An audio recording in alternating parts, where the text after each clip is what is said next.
ময়ূকদা, যেভাবে হোক আমাদেরকে না খুঁজে বের করতেই হবে ওই মহিলাকে। ওনার এমন কি শত্রুতা আমাদের সাথে যে বারবার আমাদের ক্ষতি করতে চাইছে? পুতুল, আমি কি বলছি শোনো, এখন এটা নিয়ে একদম মাথা খাবিও না প্লিজ। আমরা তখন সতর্ক হয়ে গেছি, বিন্দু মাসি, বস্তির সবাই তো আমাদের পাশে আছে এখন। তুমি প্লিজ এখন একা কোথাও বেরিও না, সাবধানে থেকো, তাহলেই হবে। পুতুল, তোমাকে এখন ভালো থাকতে হবে, সুস্থ থাকতে হবে, সুস্থ সবলভাবে আমাদের সন্তানকে পৃথিবীতে আনতে হবে। আচ্ছা তুমি কেন এরকম ভাবছো যে আমি আমার সন্তানের ক্ষতি করে কিছু করব? সাবধানে থেকেও তো খোঁজ খবর রাখা যায়। না না, তুমি আমার কথা কিছুতেই বুঝতে পারছো না পুতুল। আমি সারাদিন বাড়ির বাইরে থাকবো, তুমি শিবানীর পিছনে ছোটা মানে আমার টেনশন। প্লিজ পুতুল, এটা করো না। পুতুল, আমাকে কথা দাও, তুমি নিজেকে নিয়ে কোনো ঝুঁকি নেবে না। এখন থেকে তুমি শুধু নিজের আর নিজের সন্তানের খেয়াল রাখবে। আচ্ছা ঠিক আছে, কথা দিলাম, এবার থেকে আমি আমার আর আমার সন্তানকে ছাড়া আর অন্য কিছুতে মন দেব না। আমিও কথা দিলাম পুতুল, তোমাকে আর আমাদের সন্তানকে প্রাণ দিয়ে আগলে রাখবো, কোনো বিপদের আঁচ আসতে দেব না। আমি জানি তোমার উপর আমার অন্ধ ভরসা, তুমি তো জানো আমি তোমায় বলেছি বারবার। এখন শুধু যে আসছে তাকে ছাড়া আমি আর অন্য কোনো দিকে মন দেব না। আমরা দুজনে মিলে তাকে খুব যত্ন করে মানুষ করব। দেখো, এই ছোট্ট ঘরটাতেই আমাদের তিনজনের খুব সুখের একটা সংসার করে নেব।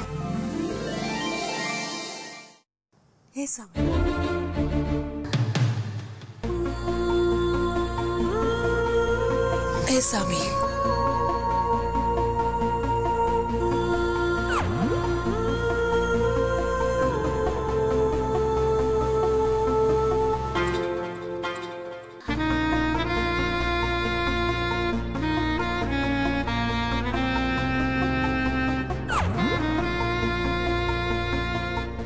কি হলো?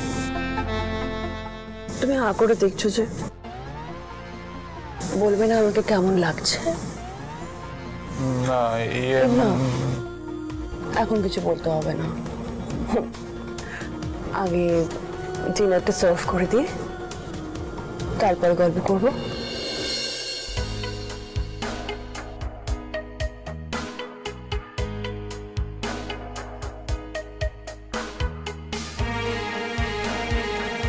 খেয়ে নাও, নইলে ঠান্ডা হয়ে যাবে। কি হলো, খাও। আমি কত কষ্ট করে তোমার জন্য তোমার ফেভারিট চাইনিজ নুডলস আর সাইড ডিশ আনলাম, ধরো না।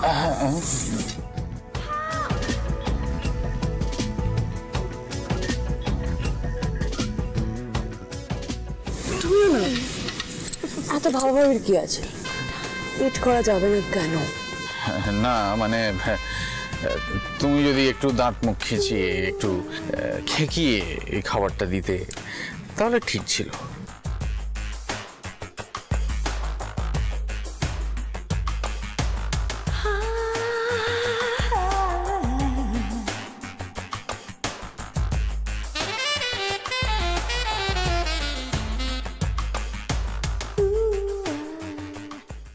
সবসময় তোমার ভালোই চেয়েছি বইনা।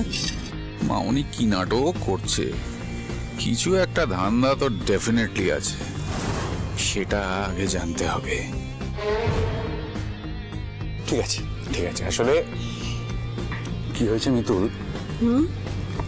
এতদিন তো তুমি আমাকে স্বামীর মর্যাদা দাওনি, এইভাবে যত্ন করে খাওয়াওনি, তাই জন্য প্রথম আমার একটু অদ্ভুত লাগছিল, বিশ্বাস করতে পারছিলাম না। আজ আমরা স্বামী স্ত্রীর মতো এক থালা থেকে খাবো।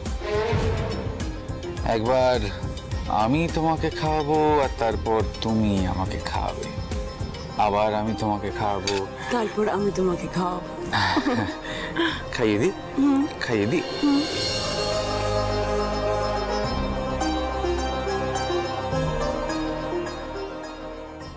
এই তো ডাল গলছে, আর একটু গলে গেলেই এবার আসল কথাটা বলতে হবে। মাউনি, যতক্ষণ না আসল কথাটা বলছো আমাকে এই ন্যাকামি করে যেতে হবে। জানো মিতুল, এক ছাদের তলায় থাকতে থাকতে তোমার উপরেও আমার কেমন একটা মায়া জন্মাতে শুরু করেছে। আমি হয়তো মনে মনে কোথাও একটা তোমাকে স্ত্রী মানতে শুরু করেছি। এই তো এইবার আমি তো সারা জীবন তোমার স্ত্রী হয়েই থাকতে চাই, তোমার খেয়াল রাখতে চাই, তোমার সেবা যত্ন করতে চাই। কিন্তু তুমি সেদিনকে এমন ভাবে বললে কেন? সেদিনকে বললে যে আমি তোমার ঘন্টার বউ, তোমার সম্পত্তির ওপর আমার কোনো অধিকার নেই। এই ছিল তোমার মনে মামুনি? এইবার দেখবে আমার খেলা। স্বামিত্বের অধিকারও ফলাবো, আবার সম্পত্তির কানা করিও দেব না।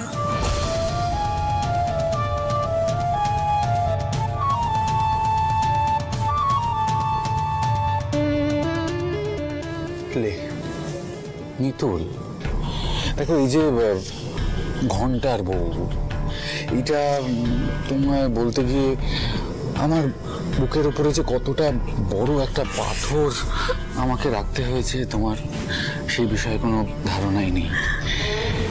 এতদিন তুমি আমাকে স্বামীর মর্যাদা অধিকার দাওনি, কিন্তু আজ যখন তুমি আমাকে নিজের মনের কথা বলেছ, স্বামীর অধিকারটা আমি আজ কেড়ে নেব। আজ আমাদের অথেন্টিক ফুলসজ্জা হবে। না না না না, আমাকে ছেড়ে দাও প্লিজ।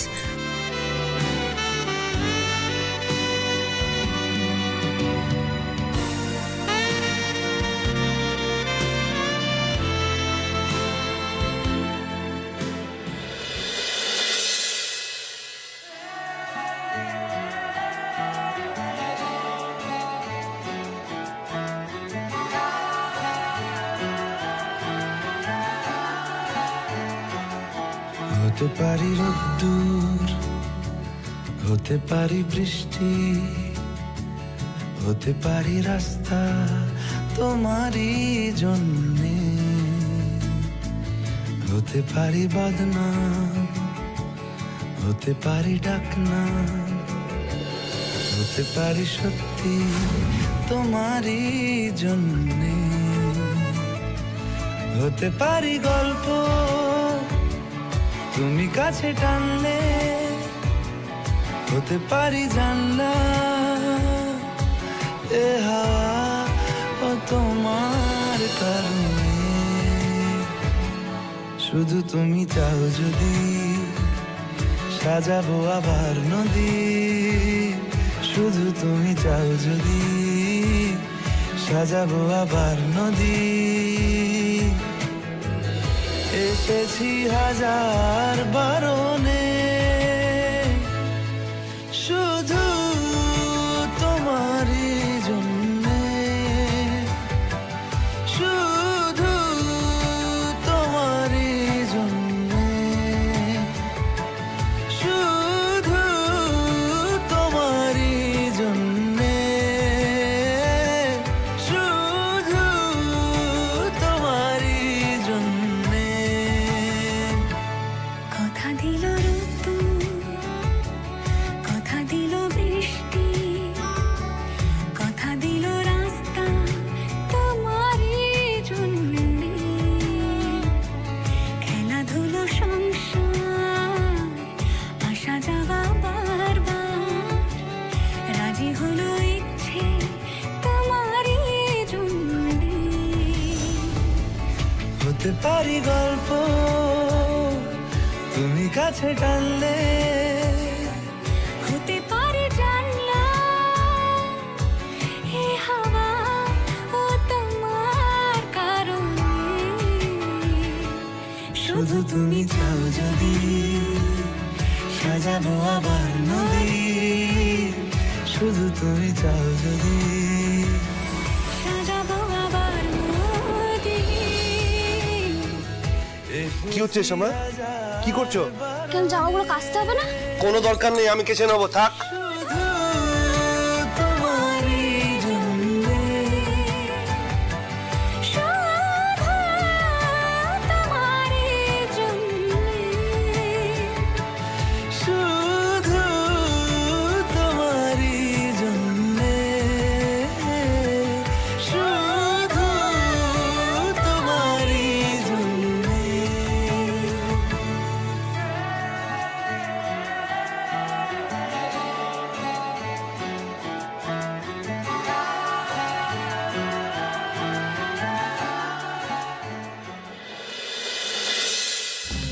কেস খাইয়ে দিল মিতুল। আমি কিন্তু প্রথমেই বলেছিলাম এসব বাচ্চা কাচ্চার ঝামেলা আমার চাই না। হ্যাঁ, এই বাচ্চাটাকে নষ্ট করে দাও। অ্যাবর্ট কেন করাওনি? করবো না, আমি অ্যাভয়েড করবো না।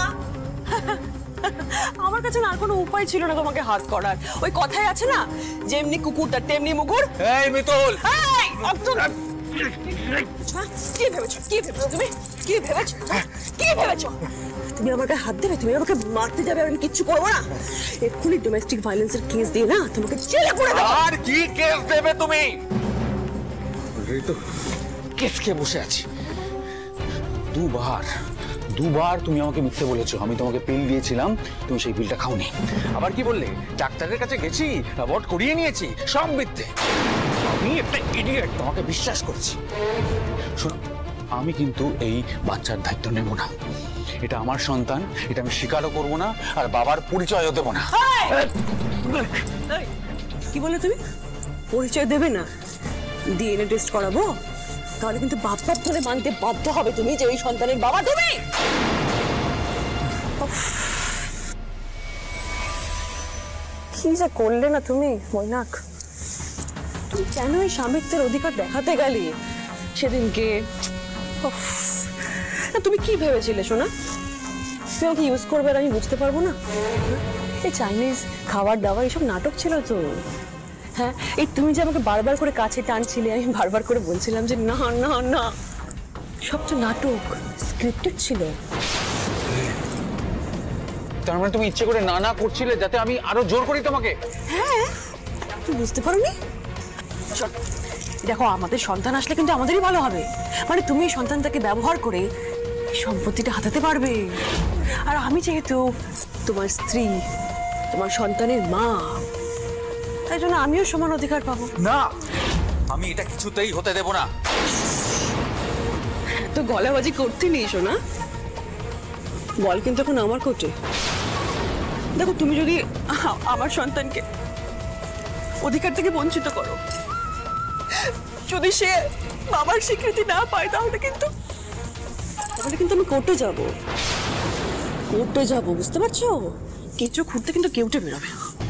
কাজেই তুমি একটু চুপ করে থাকো, সেলাই করে থাকো, মুখটা একদম কোনো কথা বলবে না, বুঝেছো? আমার বাচ্চা এই বাড়িতেই বড় হবে, তোমার পরিচয় বড় হবে, এটা আমার ফাইনাল কথা।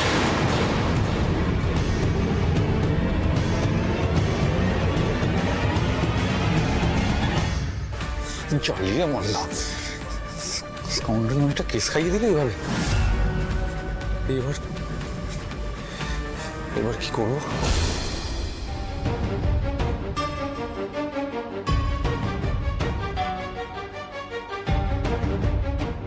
আরে তুমি দাঁড়িয়ে রইলে কেন? বসো।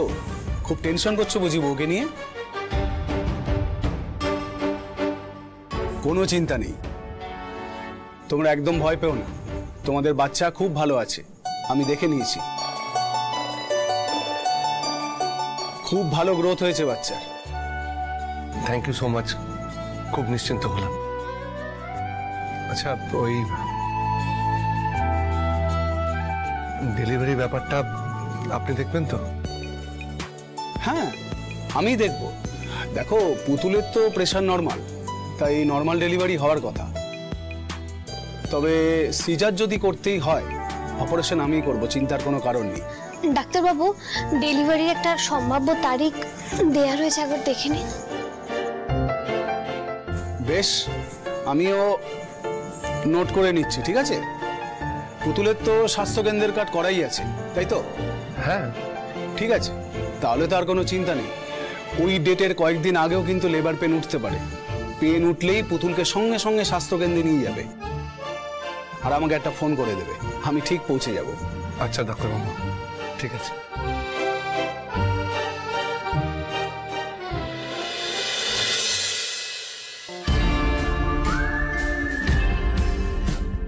বাবা, নায়কা ষষ্ঠীগুলো সব মুখ ঝুলিয়ে বসে আছে কেন? মায়েরি মায়েরি। এসো এসো মিতুল, বসো, সাবধানে। কি হলো বড় বৌমা, কান্নাকাটি করছো কেন?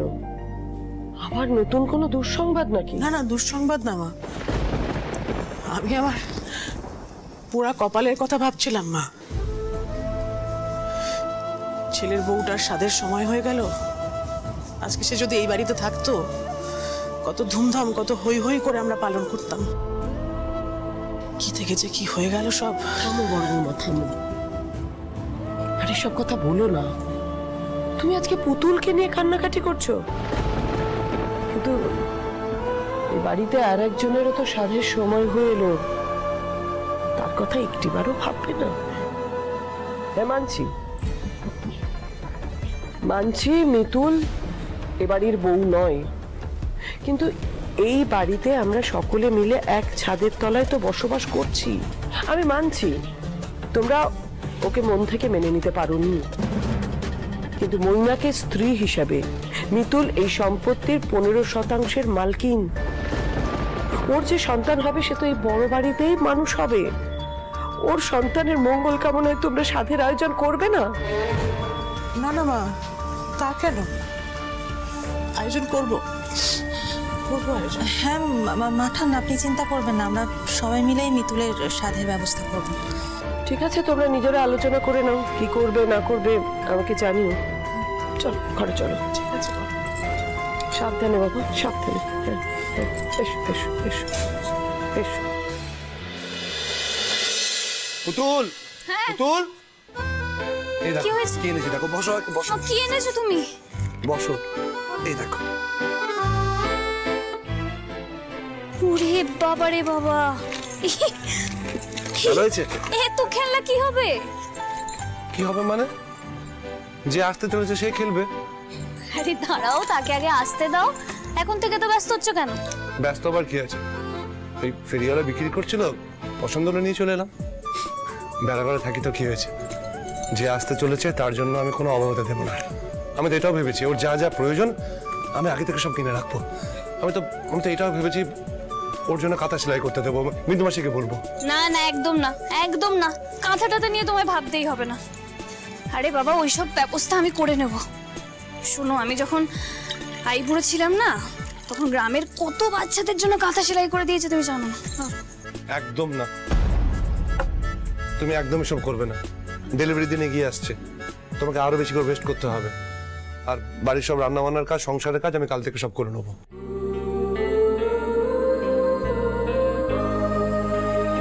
কেন তুমি কাঁদছো কেন?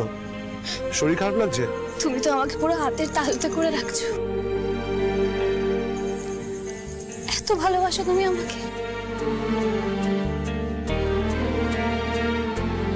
তুমি আমাকে জীবনের সব থেকে বড় উপহারটা দিতে চলেছো, হাতে তালুতে রাখবো না?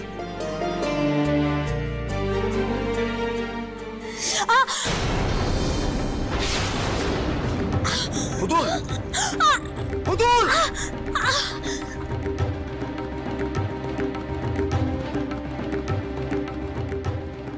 কি হয়েছে পুতুল? কষ্ট হচ্ছে? Liver pain? আমি বিন্দু মাসিকে ডাকছি, স্বাস্থ্য কেন্দ্রে যেতে হবে, এক্ষুনি চলো। এই দাঁড়াও তো, শোনো শোনো শোনো শোনো। ওরে বাবা রে, কোথাও যেতে হবে না, আমার কিছু হয়নি। পেট ব্যথা করছে না আমার। ওরে বাবা রে, আরে ও বোধহয় ভিতরে নড়াচড়া করছে। আমি না বুঝতে পারিনি, হঠাৎ করে লাথি মেরেছে তো, আমি না ভয় পেয়ে গেছি, একদম ঘাবড়ে গেছি। সত্যি ও নড়াচড়া করছে, তুমি বুঝতে পারছো? খুব ভালো করে টেস্ট পাচ্ছি, দেখো হাত দাও, এই দেখো নড়াচড়া করছে, কেমন বুঝতে পারবে।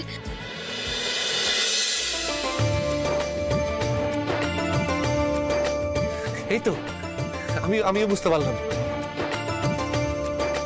প্রথমবার বুঝতে পারছি জানো তো, আমার শরীরে যে বেড়ে উঠছে তার শরীরে প্রাণ আছে। এই তো, এই দেখো, আমিও বুঝতে পারলাম। তাই না? ওরে বাবা,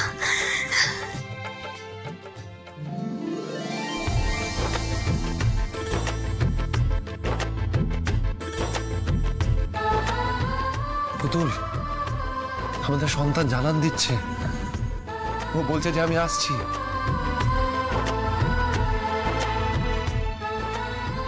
হ্যাঁ সোনাই, তুমি আসছো? তাড়াতাড়ি চলে এসো। ও কি বলছে জানো? বাপ রে বাপ, সে ওর কথাও বলছে? তা বলছে তো। তা কি বলছে শুনি? ও বলছে যে আমার মাকে বলো একদম লক্ষ্মী মেয়ের মতো থাকতে, ভালো করে যেন বিশ্রাম নেয়, আর একদম বেশি না কাজ করতে বলেছে।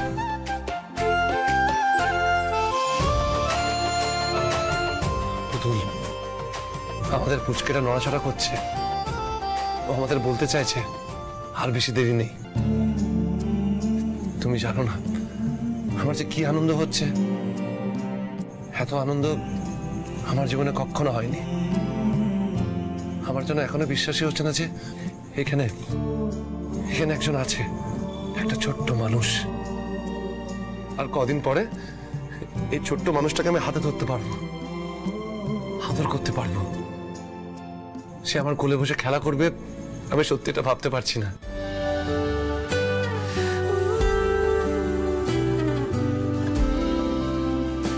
কি হলো পুতুল, তুমি কাঁদছো কেন? তুমি কত বড় বাড়ির সন্তান বলো তো, তোমার সন্তানের তো অনেক আয়েসে অনেক আরামে বড় হওয়ার কথা। ঠাম্মা, দাদু, পিসি, বড় আম্মা, ও সবার মাঝখানে থাকতো, সবাই কত আদর করতো ওকে। শুধুমাত্র আমার কপালের দোষেও নিজের আপনজনদের কাছে পাবে না। এসব কি বলছো পুতুল? তুমি একদম এসব নিয়ে ভাববে না। আর কাউকে কাছে পাবে না তো কি হয়েছে, আমরা দুজন তো আছি। আমরা ওকে এত আদরে রাখবো, এত হইচই করবো, ওর কোনোদিনই মনে হবে না ও একা। পুতুল আমি ওর সব চাহিদা পূরণ করব, কোনো অভাব অনটন রাখবো না, বিশ্বাস করো। প্লিজ পুতুল কেঁদো না। পুতুল তোমার চোখের জল দেখলে আমার খুব কষ্ট হয়।